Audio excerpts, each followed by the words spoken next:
Hello बच्चों, आज हम हिंदी में 7 चैप्टर पढ़ेंगे। ठीक है। 7 चैप्टर है चंदा मामा।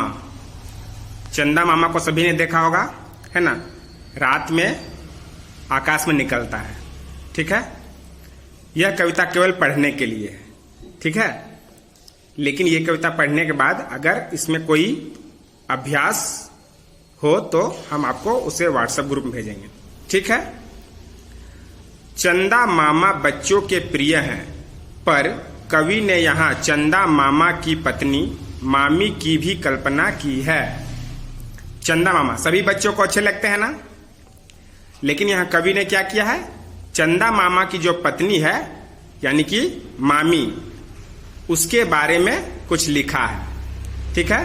चलिए कविता का आनंद लेते हैं और समझते हैं। ठीक है। चंदा मामा गए कचहरी, घर में रहा न कोई, मामी निशा अकेली घर में कब तक रहती सोई। चंदा मामा कहाँ गए?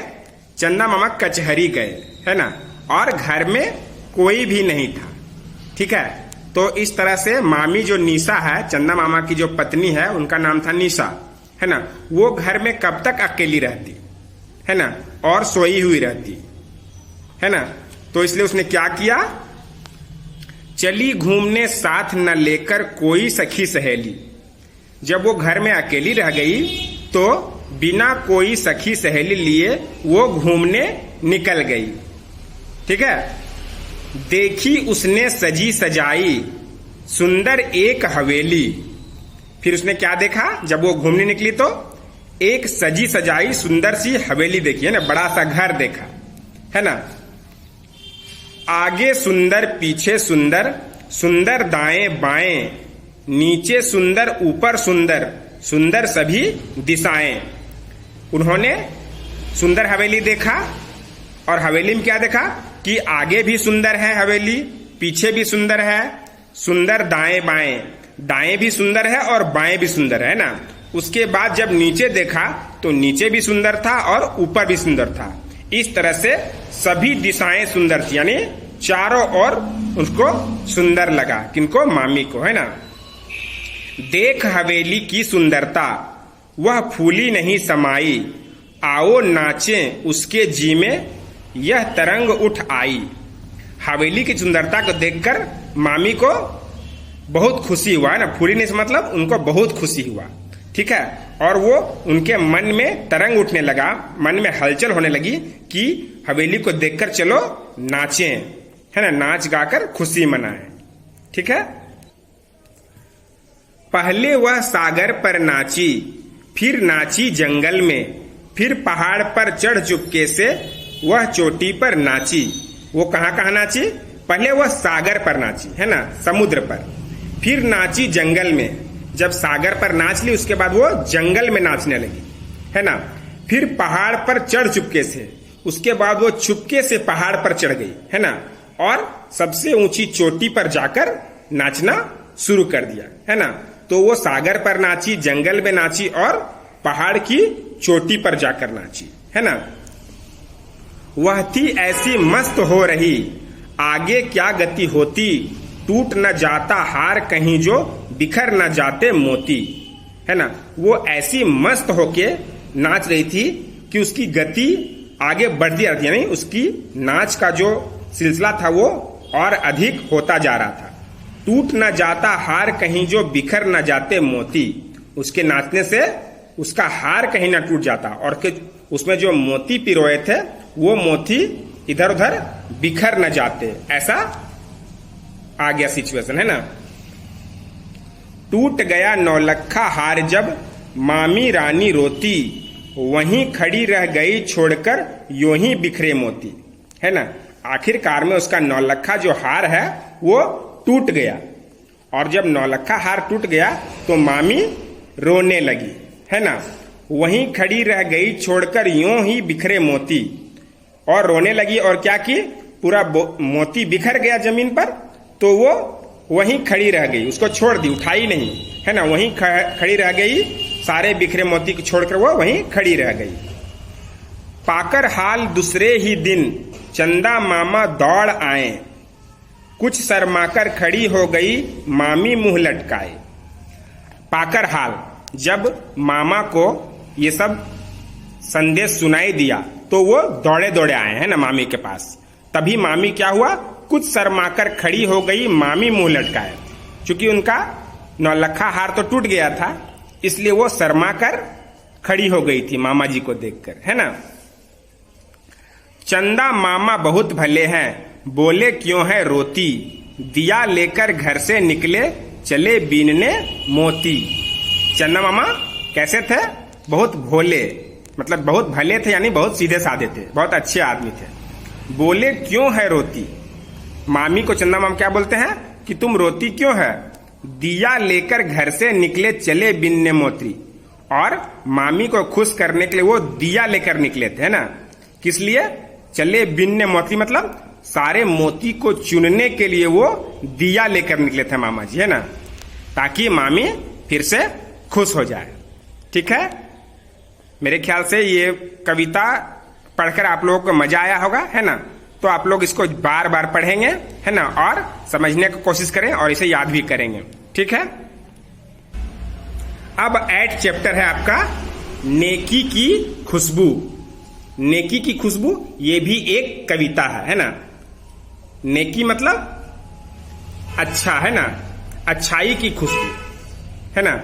इस संसार में अनेक सुगंध हैं। संसार में हम लोग रहते हैं तो कई तरह का सुगंध लेते हैं, किंतु सबसे बढ़कर है नेकी की सुगंध। नेकी मीन्स भलाई। भलाई का जो सुगंध है वो सबसे अच्छा है। यह सुगंध पूरे व्यक्ति को ही महका देती है। नेकी का जो सुगंध होता है वो पूरे व्यक्ति को महका देती है, और यह महक कभी नहीं मिटती। और नेकी का जो महक होता है वो कभी भी नहीं मिटता, है ना।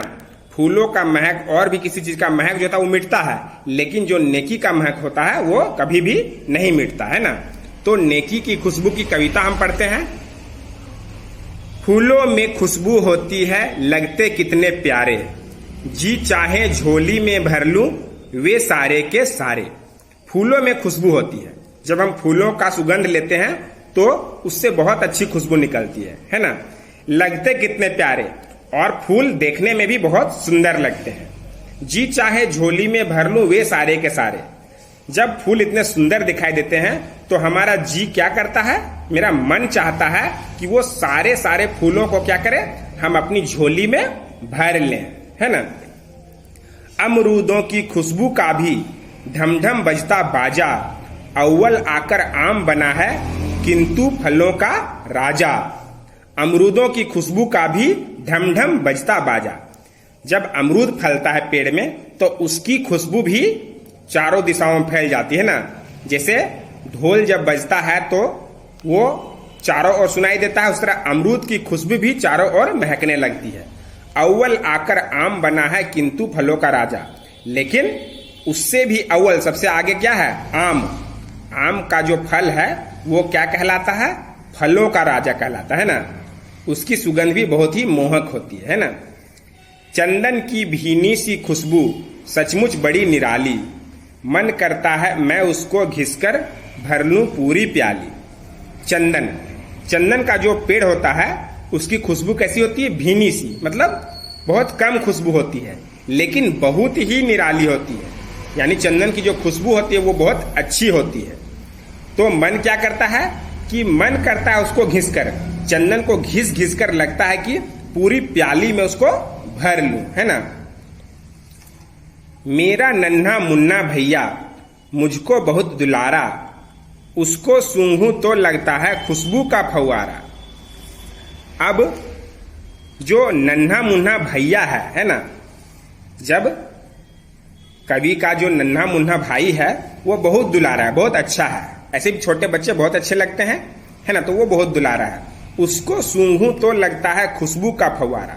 जब अपने नन्हे मुन्ने भाई को जब सूंघते हैं वो, तो उनको क्या लगता है कि खुशबू का फव्वारा छूट गया, है ना, खुशबू का झरना निकल रहा। पर जो खुशबू सबसे अनुपम सारा जग महकाती, वह नेकी की खुशबू उसको दुनिया शीश नवाती। लेकिन जो खुशबू सबसे अनुपम है, सबसे आगे, सबसे तेज है, वो क्या है? सारा जग महकाती। यानी कि जो जिसका खुशबू सबसे अनुपम, सबसे ज्यादा है, वो पूरे जग को यानी पूरे संसार को महकाती है। और वह क्या है? वह नेकी की खुशबू, उसको दुनिया शीश नवाती। और वो खुशबू है नेकी की खुशबू, यानी कि भलाई की खुशबू। जो लोग भलाई करते हैं उसकी खुशबू क्या होता है? उसको दुनिया शीश नवाती, यानी उसके आगे सभी लोग अपना सर झुकाते हैं, है ना। और इस कविता को किसने लिखा है? उषा यादव ने, है ना। तो ये भी कविता आप लोगों को पढ़कर बहुत अच्छा लगा होगा, है ना। तो आप लोग इसको भी अच्छे से पढ़ेंगे और समझने की कोशिश करेंगे, है ना। और इसका जो अभ्यास है वो आपके व्हाट्सएप ग्रुप में आपको करना है ना। उसे आप लिखेंगे अपनी कॉपी में और याद भी करेंगे, ठीक है।